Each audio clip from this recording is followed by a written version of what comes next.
a big intent of ours, is to have fun, to make learning fun and easy, and to make this a fun, effortless, easy experience for everyone. Mm-hmm. Exactly. And so just a little bit of housekeeping details is I did mute everyone just to make sure while we're recording we have all of this information for those that were not able to attend. We have kind of a set information to share, and if there's time at the end, then we'll leave room for questions. As questions come up, feel free to use the chat to message them, and we can try and pick and choose through them. And if we run out of time, then at least we can find a way to have Chris or I either email it out or put it in the Facebook group or discuss it on the next meeting that comes up. So, Chris, how about without further ado, shall we launch in? Yes, let's do it. Okay, let's so get started. The topic of, well, how about if you go ahead? Sure. Well, I guess we were talking a lot about the topic of what are common mistakes or bloops that happen as people start their own coaching practices. And a lot of today is based on an article you wrote a while ago, but was fantastic. And I thought this would be incredible to share. So today is a little more of a discussion, but kind of with that, I mean, Chris, what do you actually consider one of the best ways to actually not only launch your coaching business, but also a really great way to increase self-confidence as people are starting their practices? Well, this is something I'll talk about a lot, which is to practice. Just dive in, start working with as many people as you can, and do free sample sessions or do introductory sessions. And what a free sample session is it's where you offer your services for free to someone. And a sample session can be anywhere from 20 minutes to 60 minutes or however long you want it. But it's an opportunity for you to share your knowledge of coaching with someone. And it will also allow you to get practice, and it will help build your confidence, and it will help get the word out that you're doing coaching. And so it's just, as I say over and over, not working with people is the biggest mistake. And if you're wondering, well, who can you work with? Look out in your network. I know when I first started back in '89, actually, it was before I had a coach practice. I was doing more quote unquote NLP therapy, so to speak, because I just graduated from the NLP master practitioner training. So I was working with my mom's friends, with people at my mom's work, people through my church. And I just was told everybody, hey, I just did this training. I learned all these really neat things. I really want to practice. I'll work with you for free. And that's really how it all started. And so I just started working with people for free. And it is a really good way to build your practice. It's a good way to build your confidence. It's a good way to let people know that this is what you're doing. And most importantly, it's a good way to share your gifts and to help people. And I remember one time I worked with this woman from my church who was like 55 or 60. And at the time she seemed a lot older, because I was only like about 23 or 24 at the time. She doesn't seem old now. But anyway, I started working with her and for free. And then she was, enjoying it. And even though I didn't really know, was very experienced, I would sit and hold my notes out of my practitioner manual while I was working with her. And I remember this one time, she had a fear of phobias of heights. And so I just had my notes there. I was working with her for free, took her through the, the phobia process in NLP. Afterwards, had her walk up a ladder, get on the roof of my house to test her work. And it was great. And she was so happy about that she wanted to refer her daughter and her granddaughter. And her granddaughter was only 8 years old. Her daughter was like, in her mid-30s. And so I told her, well, yeah, I'd love to work with them, and I'll keep working with you for free, but I'd like to charge $20 an hour to work with them. and bear in mind this was 1990, 91, but she was okay with that. And as I said, just getting out, working with people can make a huge difference. And that's a big mistake that I see, is that people want to start a practice, but they don't actually work with people. And you've got to start building those skills, because your coaching skills are like a muscle. So that's really important, to do the sample sessions, free sessions. Now, some people, bear in mind, when they start coaching, are already going to have a network in place, meaning they're already some type of a consultant, or they have some type of a job where they're used to making a lot of money. And so they're already going to have a network that they can tap into, and they can start charging right away, by today's terms, $200 an hour, $300 an hour, and they're very confident with doing that. But if you don't have that network to tap into, and you're just starting out, then you really just start working with people for free, and then let it build out from there. Chris, that kind of ties in actually to another question of looking for the ideal client. I mean, there's many different programs out there that do talk about how to start your coaching practice, and the do's and don'ts for branding and design, and figuring out your niche and your ideal client. What would you say, what is that advice? What is advice that you have in regards to getting to that point of, okay, now I can start selecting clients and figure out who it is I want to work with? Yeah, well, again, it's important to just work with as many people as possible that you're comfortable working with, and make sure that they're people that you feel, even with your beginner experience, qualified to work with. Because if somebody's got like clinical depression and they're on medication, or they've got schizophrenia, you might be in over your head, and those people really need to see a psychologist, a psychiatrist, or some licensed psychological professional. However, in general, most of the people aren't going to have those type of serious issues. And just get out and start working with as many people as possible. And what you'll find is that over time, you'll start getting a sense of the type of people that you like to work with. And you might be surprised by what that could be. It could be health, it could be in business, it could be trauma. And so, but you don't know, and you can't figure it out unless if you start working with as many people. And I know in a lot of traditional coaching circles, they tell people to figure out their niche right away. And some people know that, but still, it's good to work with as many people as possible, because it helps you build your coaching muscles, and it really is a muscle.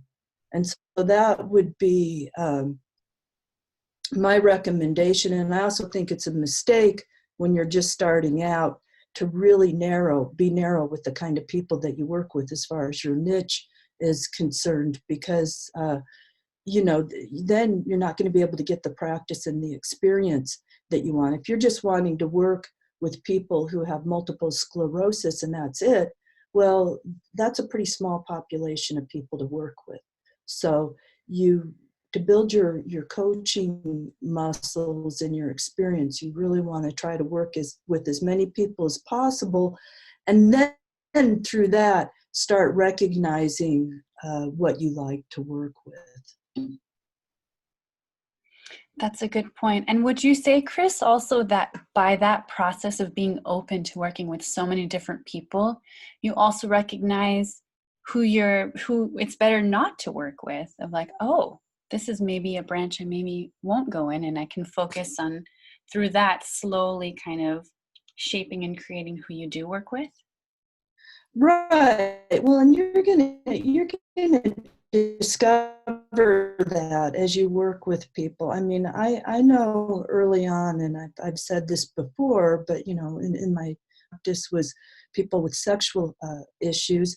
And then another third of my practice was people with severe, who drug issues or substance abuse issues or alcoholism. And I actually worked at a substance abuse recovery center for a while. And I just realized that it takes a really strong person to be able to work with that kind of population. And I admire people that do, but I wasn't cut out to do that. I only lasted about a year.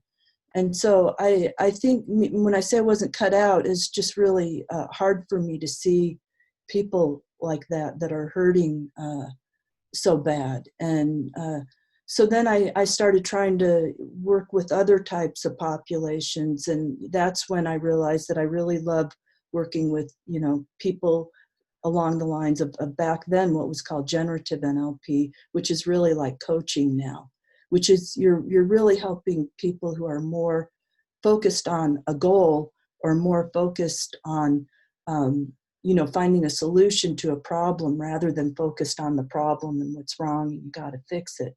And you definitely need people to fix problems and to work with those other populations, but you've got to just work with different people, try different things, and then find out what's going to work best for you.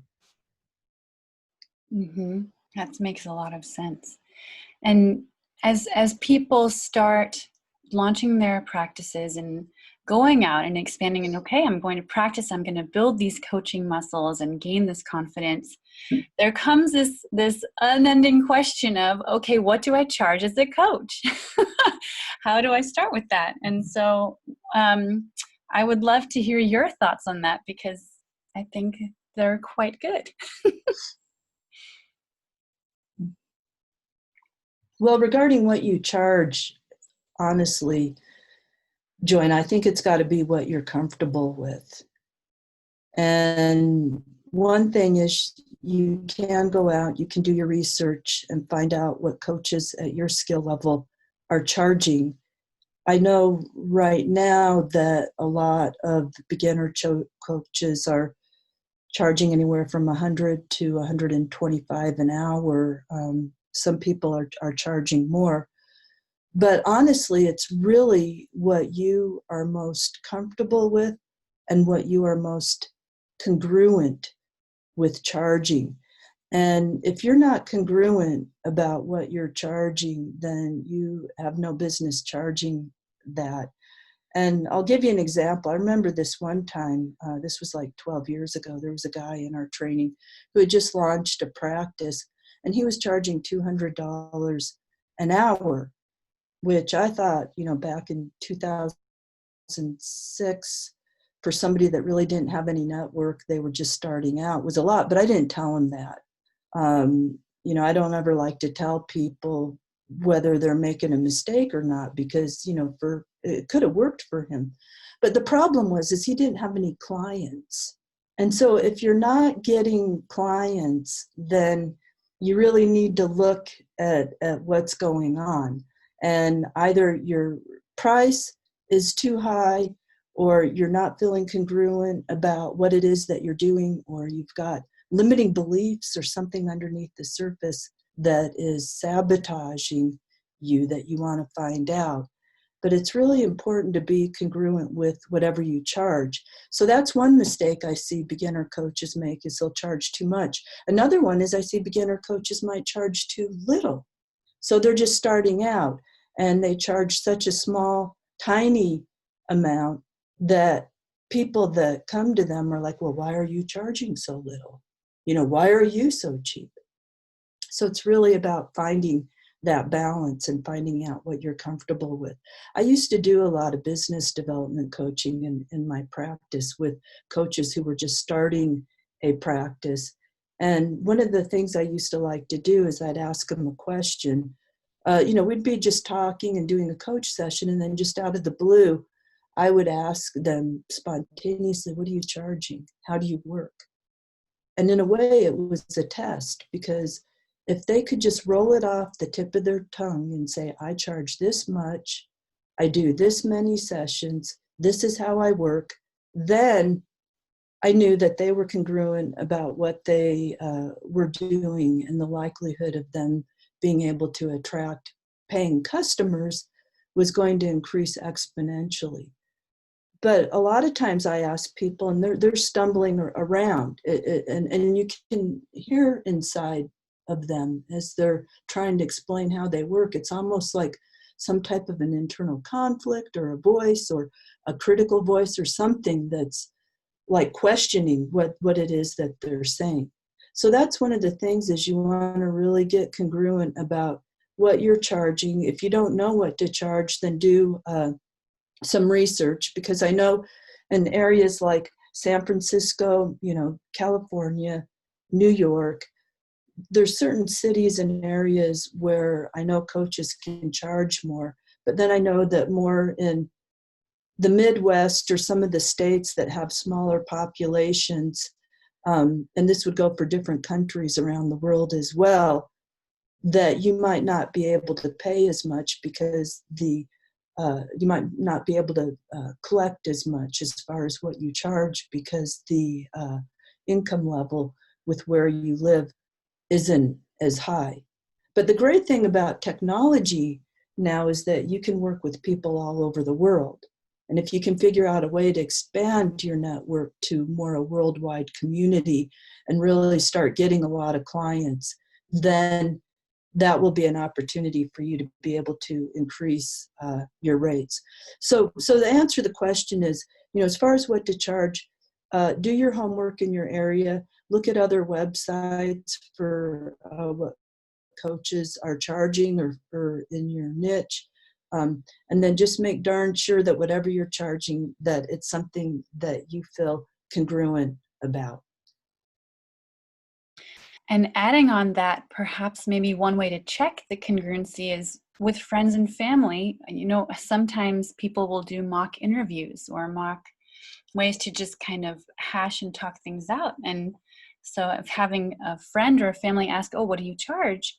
And noticing the reaction inside, that gives that signal of congruency or not, which I think will be a nice test. Well, that's a great strategy, is to actually practice it. In sales, they call it your elevator pitch. Mm-hmm. And basically, you want to be able to tell people what you do by the time you get on an elevator, and say you're riding up to the 10th floor. You want to be able to tell people on that ride what it is that you do, and to be able to do it as clearly and succinctly. Of course, the other thing is, you can have, I've talked about this before, you can have a little trifold brochure that has your services on it and what you charge, and give that to people, or you can always direct people to your website. But even if you're not physically telling people, and you're directing them to your website, or handing them a trifold brochure, if you feel incongruent about what you're charging, like it's too much or it's too little, people are going to feel that energetically. Mm-hmm. Mm-hmm. Right. And the good thing with the starting point, when you started as a coach, Chris, the rates then, are they the same as today, or have they changed? Well, that was a long, long, long time ago. So yeah, they have changed. And I noticed that the rates continue to go up. Like in the Bay Area, I see a lot of coaches on average in San Francisco are charging between $150 to $200 an hour.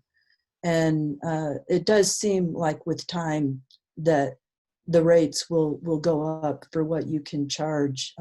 Again, though, I know I keep saying it over and over, it's really about what you're congruent with. And here's the thing, you can start out a little bit lower, and you can always gradually increase what you charge over time. And then the way you do that is that the clients that you're currently working with, you would keep at the lower rate. But then when you bring on new clients, you have them at the higher rate. So like I have a few clients that I, occasionally see from 15 years ago, and I'll work with them, sometimes at a little bit of a lower rate, because they've worked with me for so long. But in general, what you'll see will happen is that once you start working with people, you start charging, you start making money, then you're going to either get busy, or you're just going to feel more confident that you deserve to have more. You feel like your expertise has taken a jump, and you're going to raise your prices. And I've raised my coaching fees multiple times. As a matter of fact, I just raised them again for my corporate clients about 6 months ago. And the thing is there's always a like a, oh no, I'm charging, more. I better be on my game, and and that's just normal. But usually after a couple of sessions, you break through that. So I just saw a question come in from Paula Rawl. What did you Oh yeah, see? we have a few, but she wanted to ask about if you do have to rent an office space or there are these overhead costs, would you charge more versus doing a Zoom call from home or a session virtually? Would those rates actually differ? Well, if you do have overhead, which would be an office and a website and advertising, then you may have to charge more to make up for that or see more clients.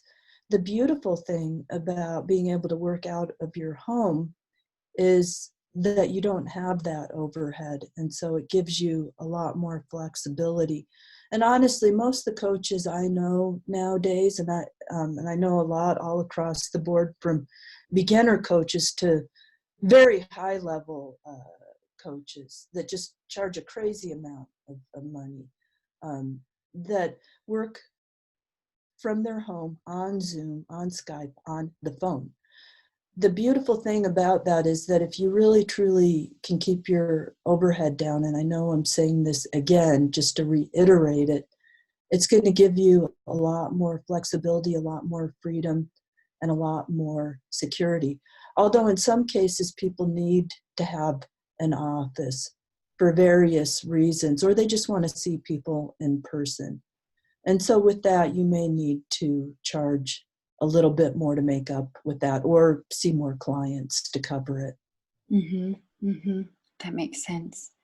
I'm going to shift gears a little bit just so we can make sure to kind of hit many of the key points.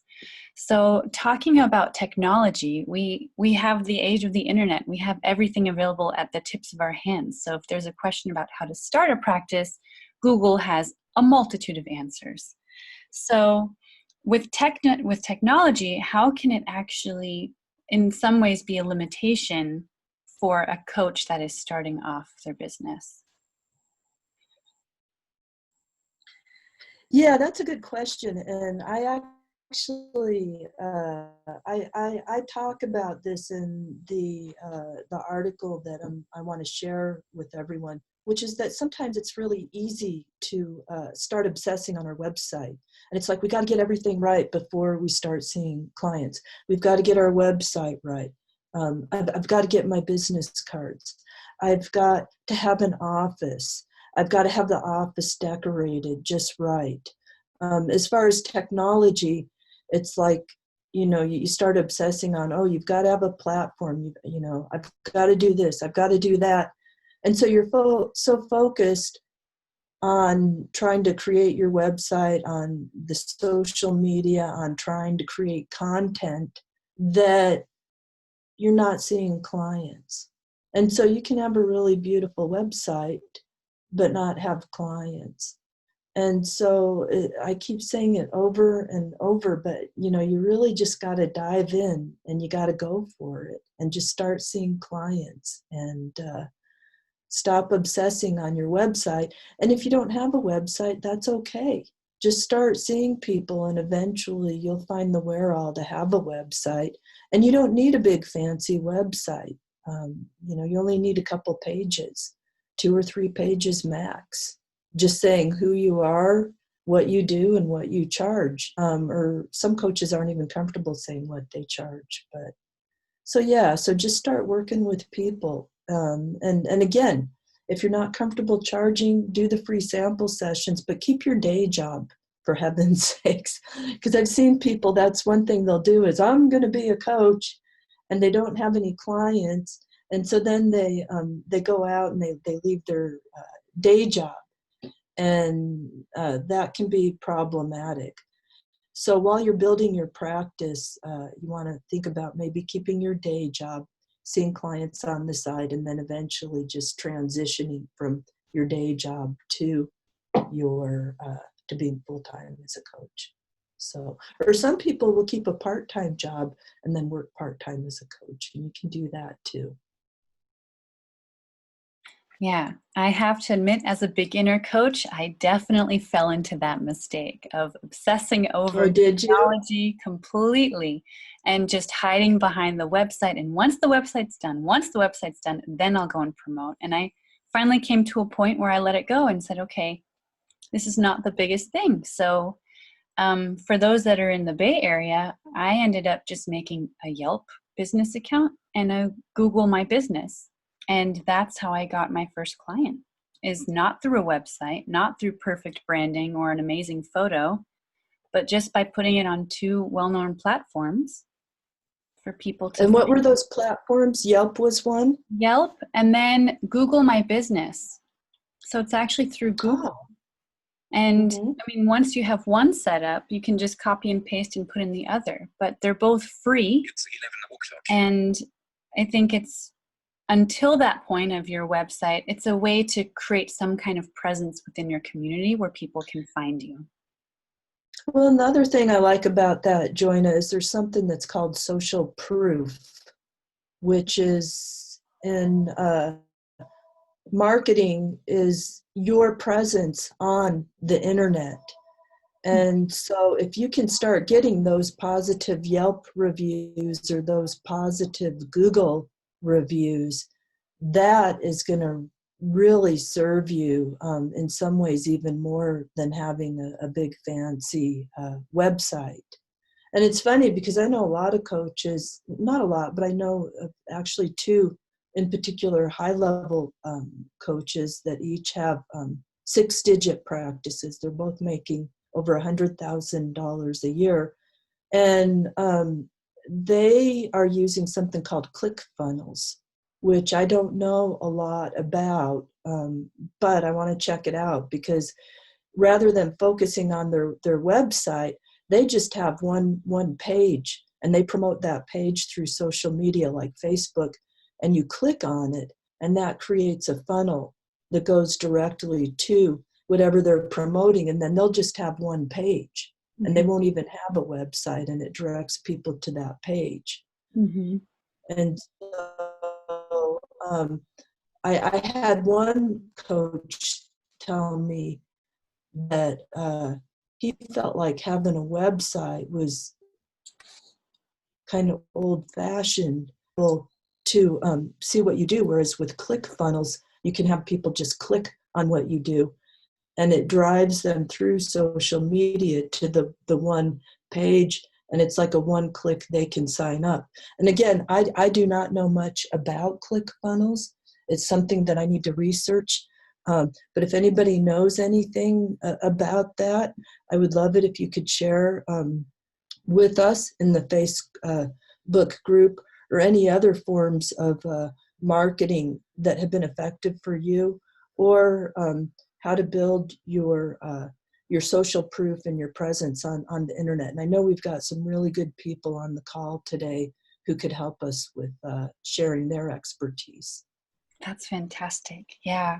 Yeah. And I think just one note for ClickFunnels is unless you're super, super tech savvy or you're already established, it takes a lot of back end work to get it started.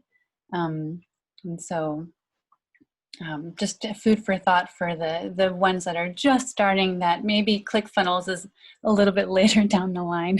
Yeah, definitely. I would agree with you. Well, we're sitting here talking about don't obsess on technology. Right, and we got stuck in it. Yeah, see? So easy to do. Yeah. Okay, then I'm going to pull us out of that whirlpool. I'm going to spin us out into a different direction. So looking at more now, shifting gears to the personal side of coaching, when someone, especially I know for myself, starting a coaching practice is very exciting, but also there's this fear of, oh my gosh, what am I doing? So Chris, what would you say is one of the top fears that new coaches have as they're starting a practice? I would say that the number one fear is fear of failure. That when a coach starts working with somebody, and this is even when you're working with somebody free, that you could somehow damage them, you could hurt them, you could screw up, you could be in the middle of doing something with them, and then you're like, oh my gosh, I don't know what I'm doing. And that's one of the reasons why I tell beginner coaches it's fine to have your notes. It's fine to look at your notes when you're working with somebody, especially if you're um, working with them for free. But yeah, it's very common for a lot of coaches to have that. And here's one from our dear friend Victor Lewis, who actually did some training for us at NLP California with EFT years ago. But he said that the sense of being an imposter. So it's like, who am I to even be doing this? And so that is a real common thing, to be feeling like that, to be questioning yourself, to be lacking confidence. And there's really only two ways to get over that. One way is, can you guess what it is? Can you guess? I'm guessing it's working with people. Yeah, has to work with people. Flexing that muscle. Yeah, flexing it in practice, because the more you practice, the more you'll get over that. And Dan, I love it. Thank you. He said, spin it out. That was number 2. Is do a piece of work with yourself. Do a circle of excellence. Do dynamic spin release. Do whatever NLP processes that you know to help you deal with whatever those fears are that you have. And it even could be limiting beliefs.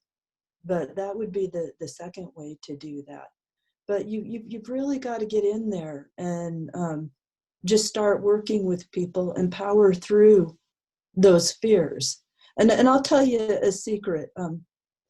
Almost every time I've had to do a fee increase, I've gone through that. I love the way Victor said it, imposter, like, who am I to suddenly be raising my fees? Or I remember years ago, I took a little hiatus from coaching in the early 2000s when Tim and I were really kickstarting NLP California to really focus on the training aspect of our business. I remember when I got back in, I was a little bit rusty. And I remember having some of that, like that, oh my gosh, who am I to be working with people? And I had already been in the game for a really long time, but I just felt rusty. But I remember after a couple of sessions, it's like riding a bicycle. It all came back to me, and I was able to get over that. But yeah, that's a real common thing. And don't let it stop you from working with people. Just get out there, work with people. And then if you do have these scary feelings that come up, then work on that. And I know one of our goals, Joanna, is that within this platform, the coaches who are in the platform can help each other through some of those things, and then help people build their confidence as a coach. Absolutely. Yeah, absolutely. I think the focus on that fear of failure, which is kind of hush hush, I don't want it to come out, actually should come out. And just hearing you say it, it feels like a relief of, oh my gosh, okay, other people, even super experienced, have been through these moments. And so that second piece is, oh, I guess there's work that I can still do for myself.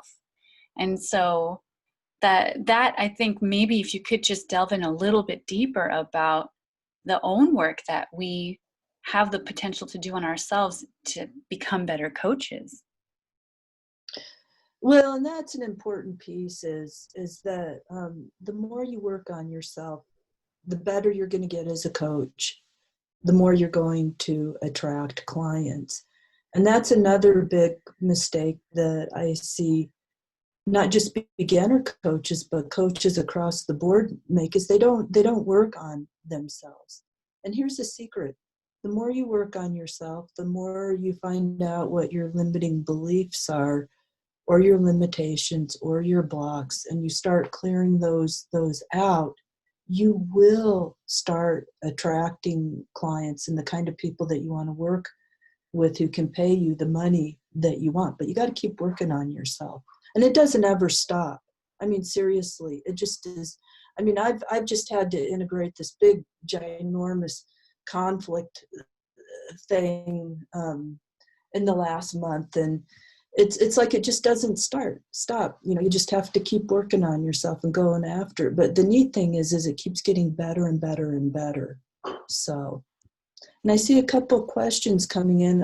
One is Julianne Carnes out of New Zealand, who actually is a producer of a great movie and book called The Abundance Code.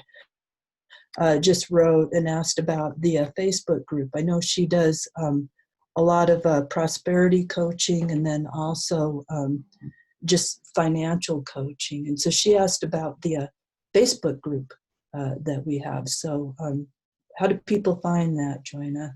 So I put the link already in the chat, but it's called the Mentor Corner with Chris. And we both talked about it last night that actually this would be a fantastic platform for coaches to connect and actually find partners to work through processes to, you know, build those muscles and gain the confidence, and at the same time work on your own beliefs and things to help you get started. And also, like you said before, Chris, is there's so many people here that have experience being coaches, and so gaining that knowledge is fantastic as well. Well, and we have something unusual here, Joanna, which is that almost virtually everybody, not everybody, but virtually everybody in this platform is NLP trained or has had some NLP training. And even if you haven't, that's okay. Although go get it, whatever country you're in, you can email us through our Facebook page, and we know a lot of good institutes around the world. But boy, I'm telling you, NLP is going to give you an edge unlike any other coach out there.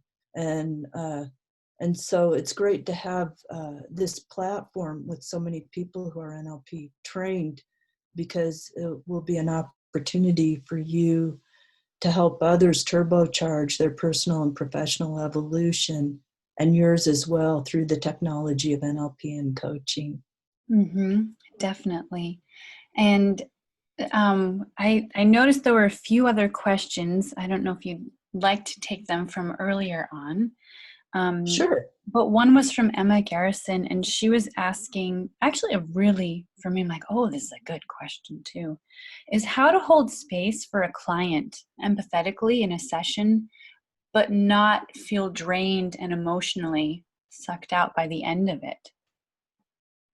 Yeah, hi, Emma. I don't know, I think you're in Park City, Utah, so hello. Yeah, that's a good question. And one thing that's really important, there's several things you can do at the beginning of the coach session to prevent that. One is to set your intent for the kind of experience that you want to have with a client. And literally every time you work with somebody, take 5 or 6 minutes before the session, set your intent for how you want to be with the client. Also, set your intent for your own state of mind. In our professional NLP coach programs that we do in Japan, we have what's called the coach state. And the coach state is, it's a state of feeling confident. It's a state of feeling centered, open, curious, connecting, really holding the space for people. And if you can allow yourself to really get in that coach state of being really connecting, really being empathetic, holding space for people, being curious, asking good questions, really focusing all your energy on the other person.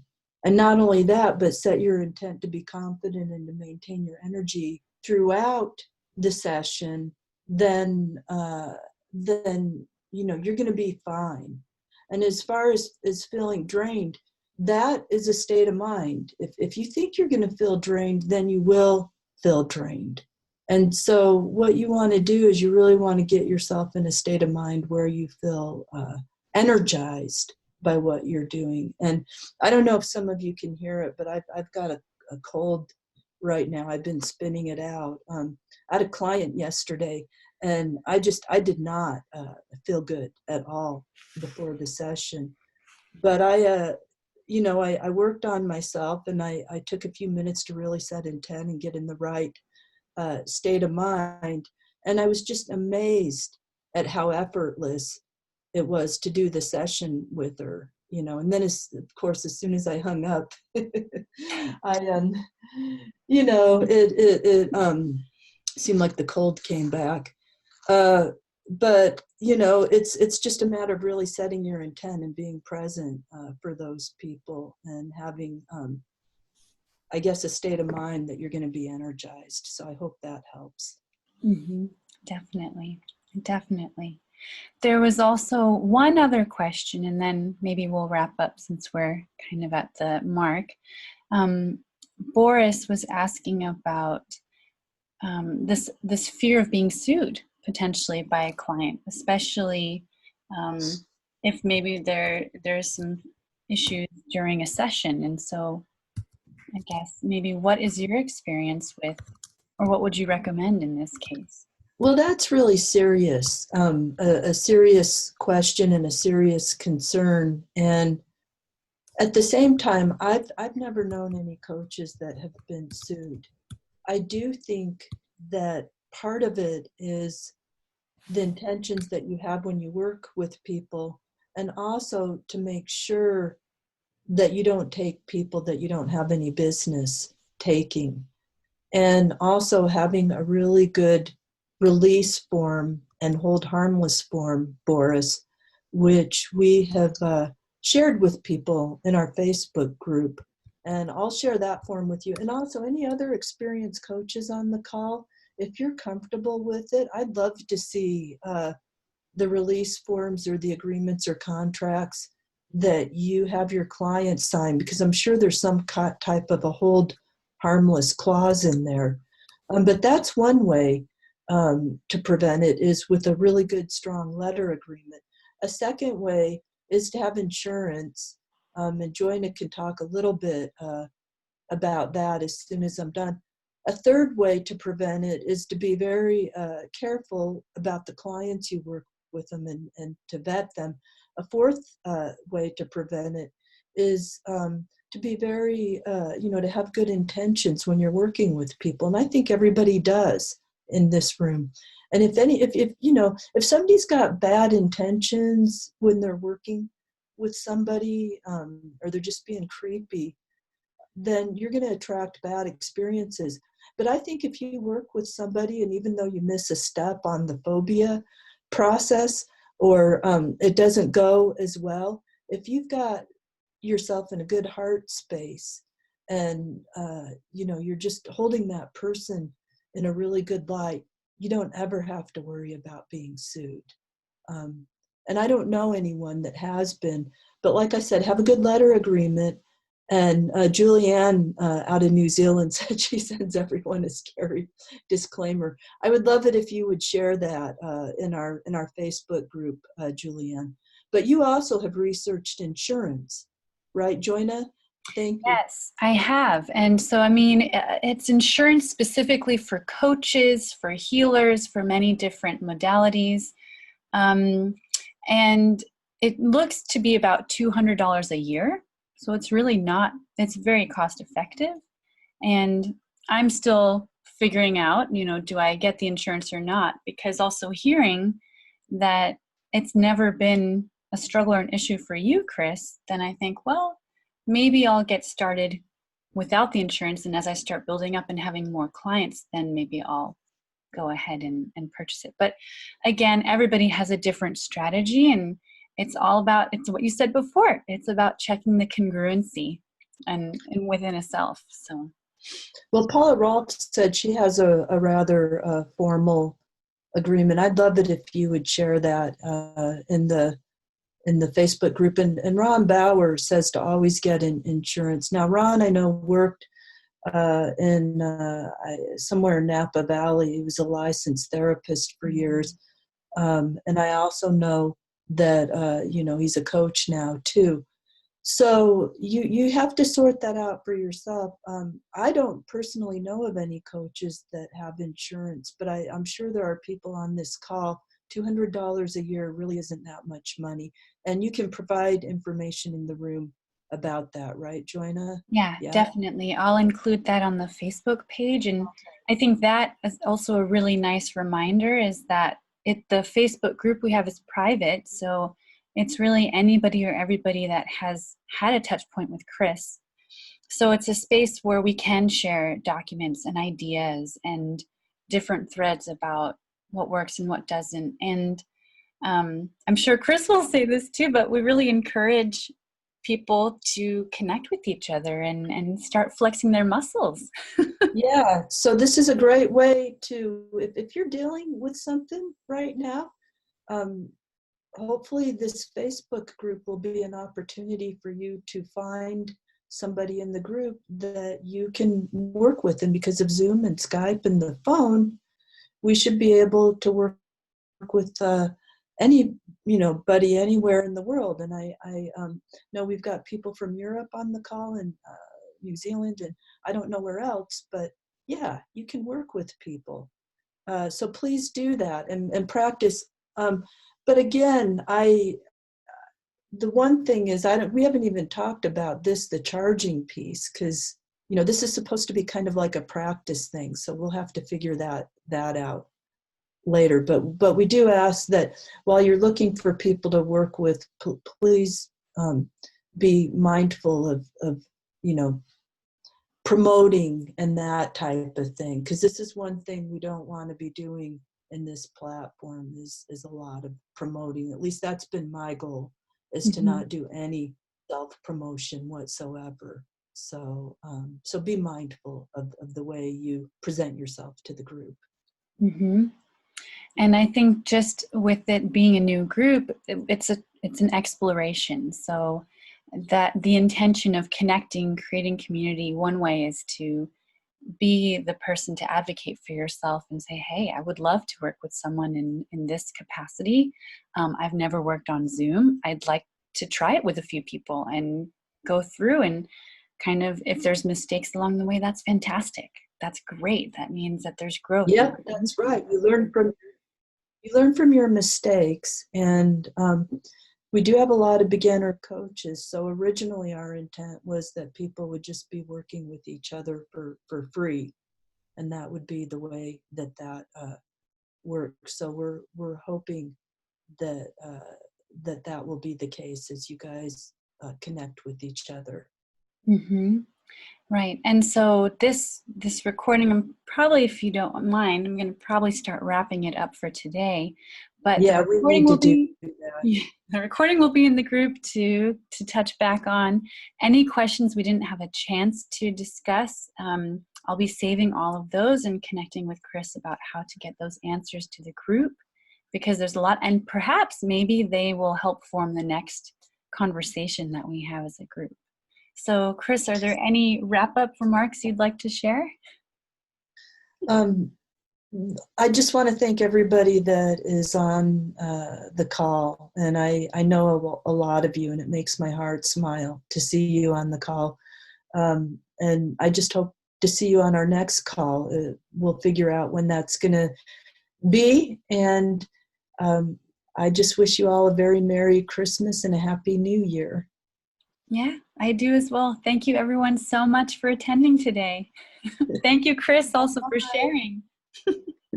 Love you all. Bye-bye.